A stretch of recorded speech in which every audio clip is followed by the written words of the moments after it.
నియంత్రణ మండలి నిషేధానికి గురైన ఐపీఎల్ మాజీ చైర్మన్ లలిత్ మోడీ బోర్డు నిర్ణయంపై న్యాయ పోరాటానికి సిద్దమవుతున్నారు. క్రికెట్ ప్రపంచాన్ని ఉర్రూతొలగిస్తున్న ఐపీఎల్ సృష్టికర్త అయిన మోడీ ఆర్థిక అవకతవకలకు పాల్పడినట్లు ఆరోపణలు రావడంతో బోర్డు ఆయనపై జీవితకాల నిషేధం విధించింది. భారత న్యాయ వ్యవస్థపై తనకు పూర్తి నమ్మకం ఉందని, సుప్రీంకోర్టుకు వెళ్లి సత్యులత నిరూపించుకుంటానని మోడీ చెబుతున్నారు. ఇండియన్ ప్రీమియర్ లీగ్ ను సృష్టించి పొట్టి క్రికెట్ కు ప్రపంచవ్యాప్తంగా ఆదరణ తెచ్చిన వ్యక్తి లలిత్ మోడీ.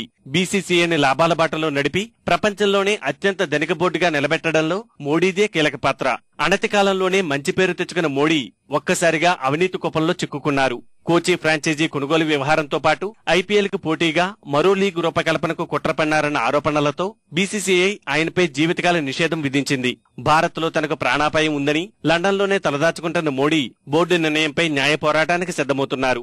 బీసీసీఐ నిర్ణయంపై కంగారు పడాల్సిన పనిలేదని మోడీ ధైర్యవచనాలు పలుకుతున్నారు. కొన్ని గంటల పాటు చర్చించే నిర్ణయాలు తీసుకోలేరని, ఈ విషయంపై వాదనలు పరిగణలోకి తీసుకోవాలన్నారు. బోర్డు నిర్ణయం అంతిమం కాదంటున్న మోడీ సుప్రీంకోర్టుకు వెళ్లడానికి సిద్దమవుతున్నానని చెప్పారు. కొన్ని నెలల పాటు కేసు కొనసాగినా తిరిగి విజయం సాధిస్తానని ధీమా వ్యక్తం చేస్తున్నారు. Back to the court, there's no hurry in it. What we did is go for an interim stay. At the end, there was the Supreme Court hasn't decided against it or for it. What they've said is, you go back to the courts and let the decision of the BCCI be taken. There's no hurry, no heaven they're going to fall, and we will go back and present our case. This is not going to be something that's going to be decided in 2 minutes. It's a matter of the law. It's going to be presented and we've got to present our case. I'm sure the other side will present their case. So we'll go through the motions, and the motions will take months and months and months. At the end of the day, if I did go to India, and there is a supari out for me. భవిష్యత్ గురించి బెంగలేదని మోడీ చిరునవ్వులు చిందించారు. భారత న్యాయ వ్యవస్థపై పూర్తిగా నమ్మకం ఉందంటున్న మోడీ సుప్రీంకోర్టులో తనకు న్యాయం జరుగుతుందని ధీమా వ్యక్తం చేశారు. ఎవరేమన్నా తన సత్యాలతో రుజువవుతుందని, మళ్లీ భారత క్రికెట్ లో కీలక పాత్ర పోషిస్తానని చెబుతున్నారు. Anybody can throw a mud at any point in time. At the end of the day, I know what I go through, and I don't need for them to tell me what I have to go through. I know what I created.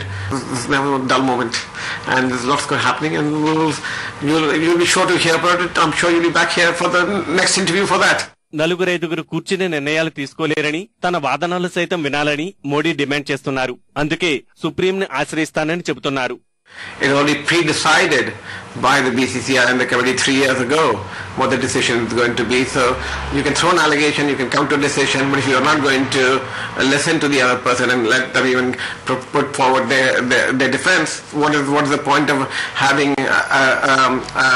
a committee sitting there or a commission sitting there? We'll go to the courts and we'll deal through the court system as far as that's concerned.